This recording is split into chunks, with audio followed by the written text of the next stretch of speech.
Good afternoon and welcome to Nutmeg Sports on the HAN Network. Frank Granito alongside Kevin Coleman in studio on a rainy Wednesday, April 4th, and there are looking more and more like there won't be any games today, Kevin, but I guess we'll have to settle for the rain because the weekend forecast somehow looks even worse. Again, we talked about yesterday and throughout the week so far. I mean, the weather this week has just been awful.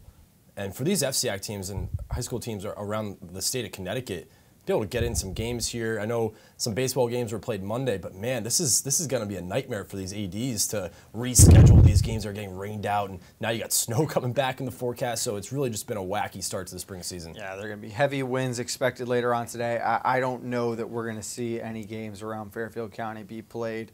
It's part of the deal with living in the Northeast. You accept that this is what the weather is going to be like in April, and you know, right now, it seems pretty bad. In a couple of weeks, hopefully the sun is out. We aren't going to be thinking about it too much more, but it's a really good topic, and there was a really good article earlier today on the Stanford Advocate by their contributor Scott Erickson. He's also of Hearst Media, and we are happy to welcome Scott to the program now. Scott, thanks for taking time with us this afternoon. I'm hoping you're inside, and I can't believe I'm saying this on April 4th, but you are staying warm today.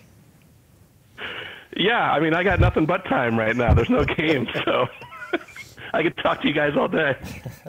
It's really, you know, it's bizarre. I was joking with the commissioner of the FCIAC, Dave Schultz, earlier in the week, and we're just dealing with the winter that will never end. You wrote an article earlier today, high school baseball belongs in the spring. I don't think anyone seriously sees this game moving to the fall in Connecticut, Scott, but obviously now with a rough start to another season, there are some rumors that maybe we'd be better off playing this sport in the fall.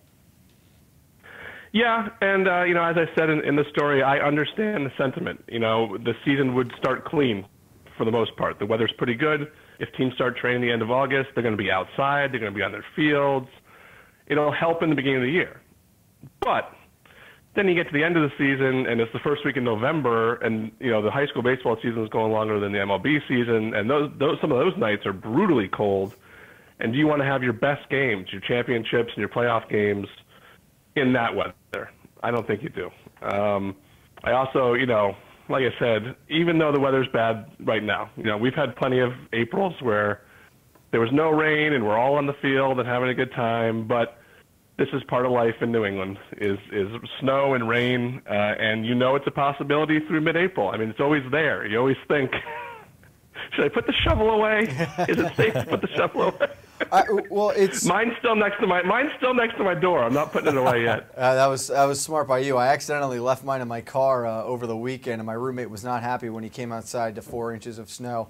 I'm glad you mentioned, you know, it's not always like this in April, because I can remember this weekend last year watching the Masters, you know, Sunday at the Masters. It was 70 degrees outside, and it was early April. So you do have that contrast, but obviously you get a year like this, we're probably going to see the games the rest of the week end up being washed out. So there's a little more drama to it. One thing in the article, Scott, that stood out to me that I thought was a really good point, Darien coach Mike Scott talking about the potential then of what do you do with multi-sport athletes, because that's a Blue Wave program that's had a lot of good football players the past few years contributing for them.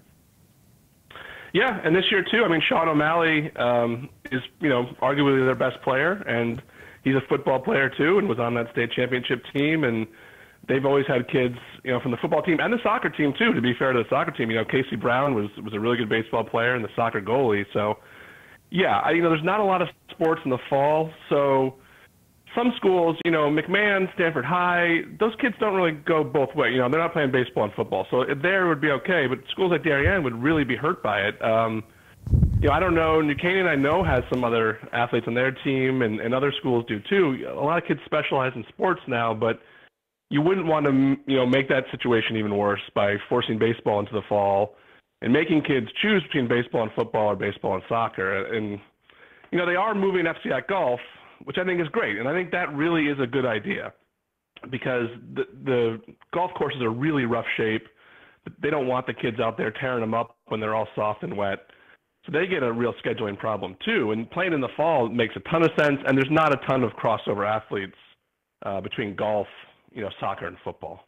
And golf, obviously a sport too. You feel like you would be able to squeeze in through the months of September and October. It wouldn't have to run too deep into November there as well. You mentioned soccer, which is a great segue. Now I can send it over to Kevin. I know that he had a question here. You always got to have the soccer in there, my man. Go, I know gosh. football in the fall is big here, but you got to throw in soccer as well. Scott, with the weather here starting off the baseball season, how difficult is this for not only the pitchers but the catchers too to kind of get familiar with their pitching staff? How difficult is this for the pitchers too, because they're not really playing on game mounds yet? They're really, it's either inside a gym or outside on a flat surface. Just how difficult is it for these pitchers? It's difficult. Things are made a little easier nowadays when you have facilities like In Sports in Trumbull and Bobby V's in Stanford. They can actually go and get on a simulated mound at least. They're not in a gym, but yeah, when you're not playing real games, you're not even playing scrimmages, it's tough for the pitchers. It's tough to get their strength up. It's tough for them to work up to where they need to be. The really hard part's for hitters. I mean, if you're not facing live pitching, you can take all the BP you want and sit in the cage all you want. But if you're not out there in a game hitting, you're just lost. And these kids haven't been hitting really in so long now. I mean, teams played on Saturday. Like you said, I think a couple squeezed in Monday. But if they get any games in the rest of this week or they get any of those FCIAC SEC games in, I think it'll be a miracle. So, yeah, I think it's hard for the pitchers, certainly, but I really think the batters just struggle getting their timing right because you're not hitting, consistently every day. And once the season gets going, you're having 3 games a week, sometimes 4 games a week. So you're able to get your rhythm and get your hitting down to where you need to be, get your timing down. Well, staying with that pitcher's theme, Scott, now obviously let's say games can't be made up or moved just a day or two this week, and now they've got to be piled on at the end of the year. This is going to play a huge factor in the way coaches have to handle their bullpens and their rotations if you've got to squeeze in games late in the year before the playoffs now.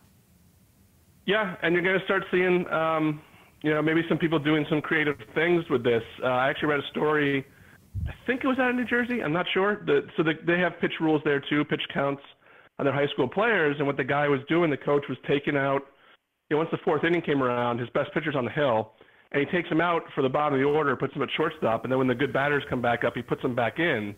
So they can't warm up or do anything like that, but they're still on the field, so they're still playing. I think you're going to start seeing some creative approaches like that because otherwise you're putting kids on the mound who aren't pitchers just to eat up innings, and the pitch thing is so restrictive. If you have 5 games in a week, like St. Joe did at the end of last year, they had so many games just packed into the end of the season, it's almost impossible to put real varsity pitchers, on the mound for all those innings. Yeah. And Scott, speaking of pitching, how about Alex Price on Monday pitching another gem, looking like he's in midseason form already. First start for the Ridgefield Tigers. How do you like the Tigers' chances this year? I know they lost in the FCIAC championship game to Wilton, but for Alex Price and the Tigers, what do you like about them this spring? I like Alex Price. I mean, honestly, he's so good. He's so dominant. If they can get, the pitchers behind him to fill in, they lost a lot of players, but they do have a bunch of seniors back. They're not seniors that played last year, but they're seniors. So if they can all come together, I like Ridgefield again. There's a lot of questions. I have to see them on the field, but when you have a real ace like that who's going to pitch once a week, and that, you can kind of build everything. You're not blowing your bullpen on his days. You're saving your other guys. Everyone's confident going into his starts. You can work his starts so they're against the better teams. I like Ridgefield. I thought they were ranked a little high in the state poll. I think they were 6th or 7th, but I think they're good. And I think the FCIAC and the SEC are the 2 best conferences, and the FCIAC's really loaded again this year. I agree, and I think the strength of the FCIAC is going to be the experience and the depth for a lot of these teams. There are a lot of squads at the top of the conference who bring back a lot of experienced players. We were talking about this earlier in the week, Scott, and I'm a huge believer in the Darien Blue Wave, as much as it's going to pain my hometown to hear that. But one of the big things that I'm really thinking about now is you talk about that creative managing style. I think Mike Scott is one of the best in the state at getting the most out of his players. And I think he does a really good job again this year. And it's a group that's had a lot of success during their careers here. Mike Scott is such a good coach, and he's really brought that program up to where they're a legitimate contender every year. And Darien baseball was not always that way. We mentioned Sean O'Malley, who's a DH, but their pitching staff, every year it seems so deep. And there's no dominant guys on it, but they're all good pitchers. They all throw strikes. And this year, again, you have, Justin Jordan, you got Henry Williams, Justin Vandergraaf, and then you have a bunch of guys after that can fill these innings. So Darienne's in a spot, I think that they're going to be a really good team. I think they're going to be an FCIAC playoff team again. And they've just got a consistent program that works. And whatever they're doing with those pitchers is working. Because they're not dominant. They're not the guys you talked about like Alex Price or Ben Kasparius or any of those other guys. But they're always there. They're always consistent. And they throw strikes, which in high school baseball is the absolutely most important thing, throwing strikes. And another team in your Game Time CT article you wrote, you put in West Hill as a team to watch. For the Vikings, finishing in first place last year, I'm sure they feel a little slighted after their early exit in the FCIACs. How are you ranking the Vikings this year, and what chance are you giving them to make it pretty far in the FCIAC tournament? Really good. I mean, I saw them Saturday. They are loaded again. Offense is really potent. Bobby Zamarjlak he's a junior. He is a professional prospect. I mean, you're going to start seeing next year, there's going to be talk about him getting drafted by MLB. He's just, he's 6'2", 6'3", flies around the bases, got a big arm in the outfield, can hit to all fields, line drive hitter, really special player. Reminds me of Taylor Olmstead a few years ago at Greenwich. Then they have John McDonald, who's a good pitcher. He had a good season last year, had some blister issues. But if he pitches really well, he's a really, really, really tough pitcher. If they get Leo Sochi back, who's a junior who had Tommy John surgery, he's playing second base now, but they hope to have him back on the mound by the end of the year. That's almost like picking up a free agent, like second ace, if he actually comes back and pitches, because he's a really, really good pitcher before he got hurt.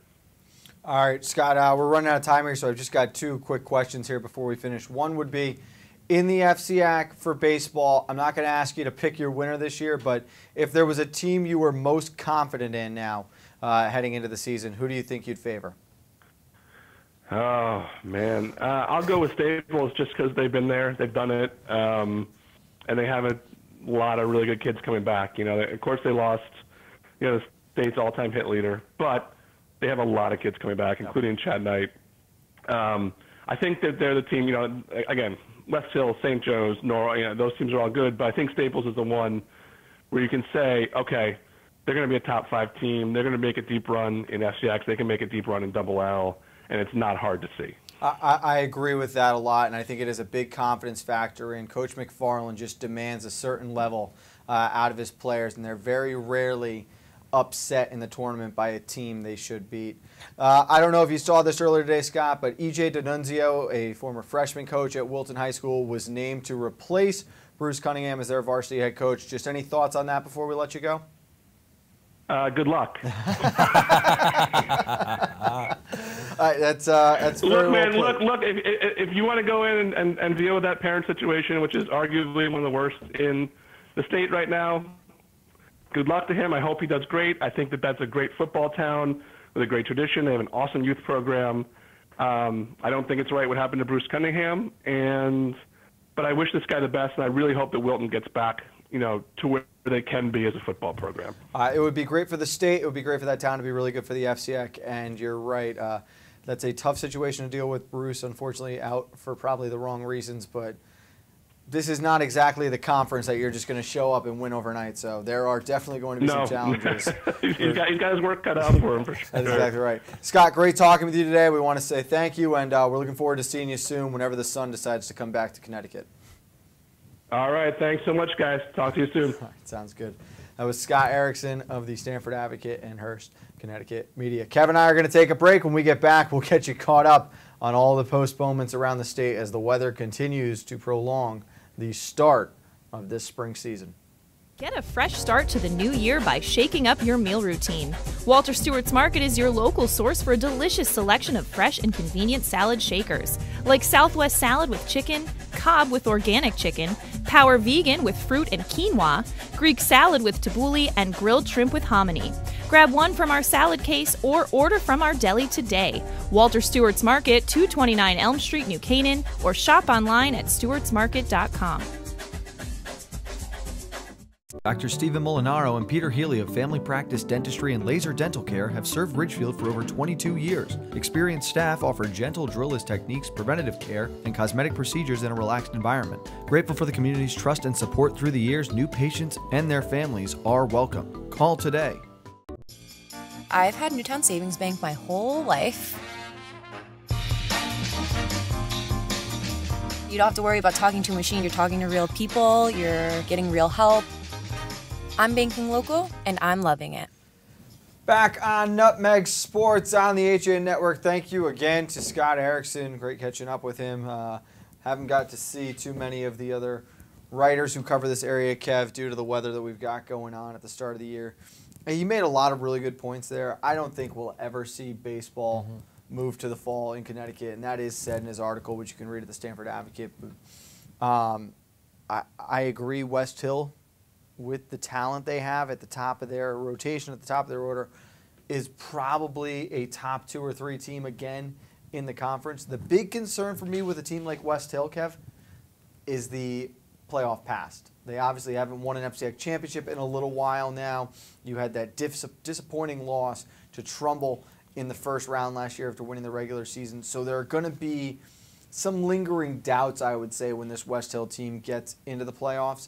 If they can put those to rest early on, I think this is a team that could potentially end a long FCX drought. And when we saw them last week at West Hill High School for the spring tour, those 3 captains really looked confident. They had that type of swagger that you want to see going into a season where, yes, they have something to prove now. Losing in the FCX quarterfinals. This is a team that really felt like they could make it to the FCX championship game and contend for a title. And that didn't happen last year. And you look at Bobby Schmarlik. I mean, Scott mentioned it when we just interviewed him. He's got good size. He's got a good rotation on his fastball.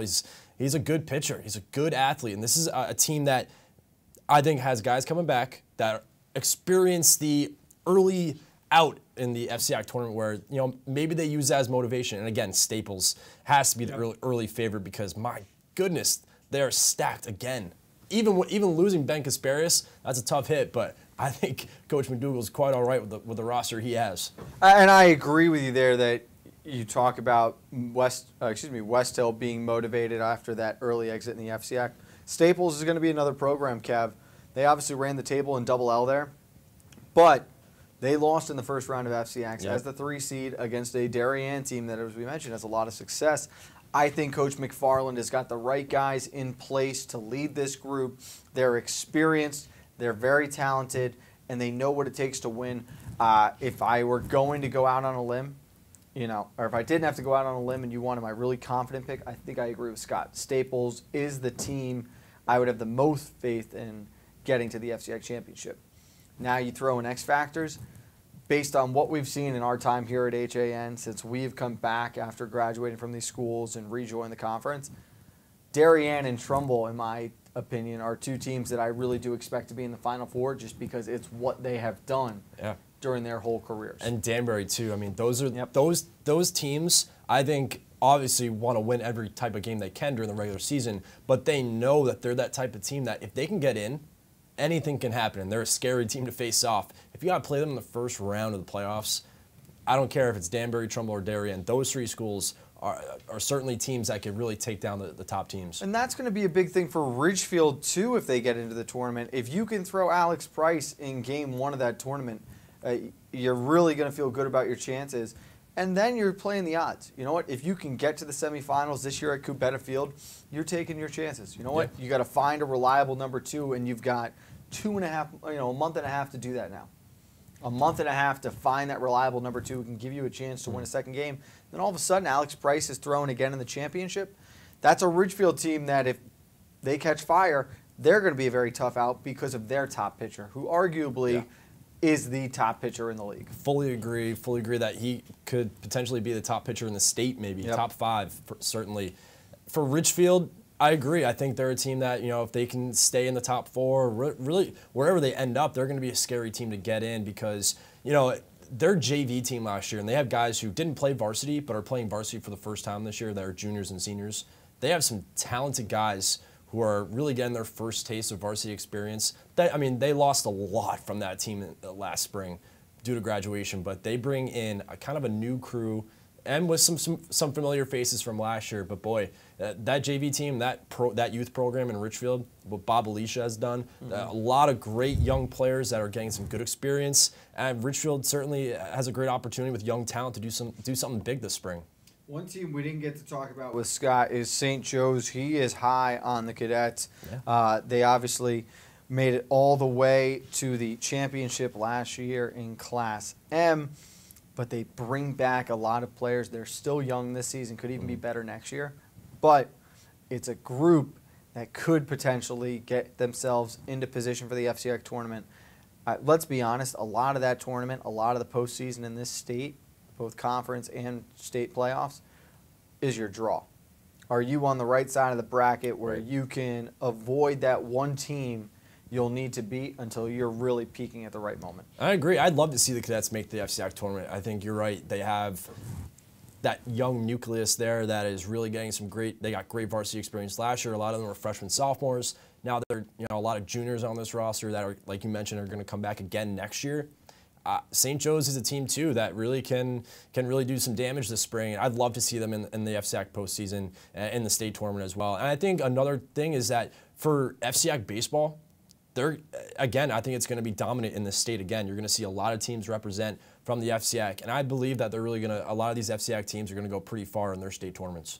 It should be a lot of fun. Hopefully the weather finally turns and the baseball season can get going in full swing. Kev, let's take one more break. When we get back, we'll talk a little bit more about this Wilton coaching change for football, and we will get you ready for the rest of the week here on Nutmeg Sports on the HAN Network.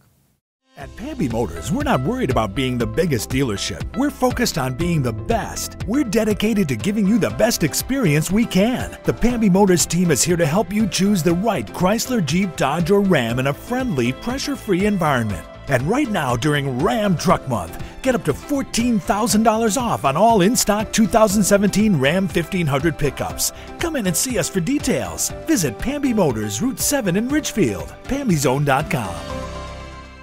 UK Gourmet is the largest specialty grocer in the area, featuring food from England, Ireland, Scotland, and Wales. Over 80 teas to choose from and a brilliant assortment of biscuits to go with them. Over 70 cheeses from grass-fed cows, which makes a smashing difference in taste. The creamiest chocolate you'll ever taste using no artificial colors or preservatives. So say hooray for UK Gourmet, 78 Stony Hill Road in Bethel, or visit ukgourmet.us. Had a sports injury or slip and fall that needs immediate care? Coastal Orthopedics Walk-In Urgent Care gives you direct access to orthopedic specialists fast without an appointment. Biking, golf, tennis, soccer, whatever the sports injury is, sprain or fracture, Coastal Orthopedics Walk-In Urgent Care can help. Open 7 days a week now at 3 locations. The iPark Building at 761 Main Avenue, Norwalk, 36 Old Kings Highway South in Darien, or in the Westport Medical Center at 323 Riverside Avenue, Westport. Go to myorthoct.com, like them on Facebook. Welcome back to Nutmeg Sports. Frank Granito alongside Kevin Coleman. E.J. D'Annunzio has officially been named the head coach of the Wilton Warriors football team this morning. Kev, he was a freshman coach these past 2 years with the Warriors. Now takes over his first career head coaching position in football. He has 10 years of assistant experience. You heard Scott say before, good luck. This is a difficult town to take over as the head coach for. The parents have earned a little bit of a reputation for their passion. Let's put it that way. What are your first thoughts as D'Annunzio gets set to take over for Cunningham? I'm looking forward to seeing EJ on the sidelines for Wilton, but at the same time, I saw Bruce a couple weeks ago. I mentioned to him it's not going to be the same without Bruce on the Wilton sideline. He's definitely going to be missed.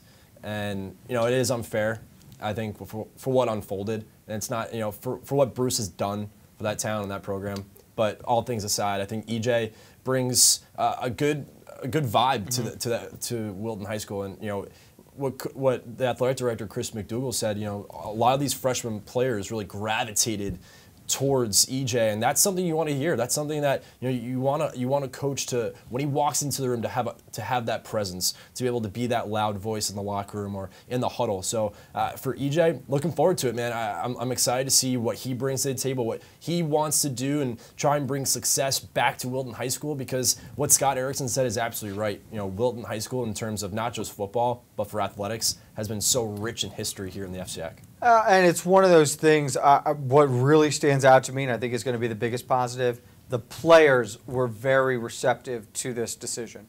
Per the athletic director, Chip McDougall, they were very excited. They liked the choice that was made. There were 17 17 applicants, ruled down to 6 candidates, and now D'Annunzio is the choice.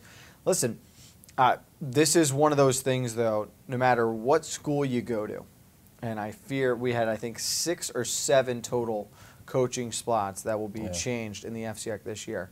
And a lot of it now in today's world is with the parents. You have got to appreciate Wilton is not going to become an 8, 9, 10-win team overnight.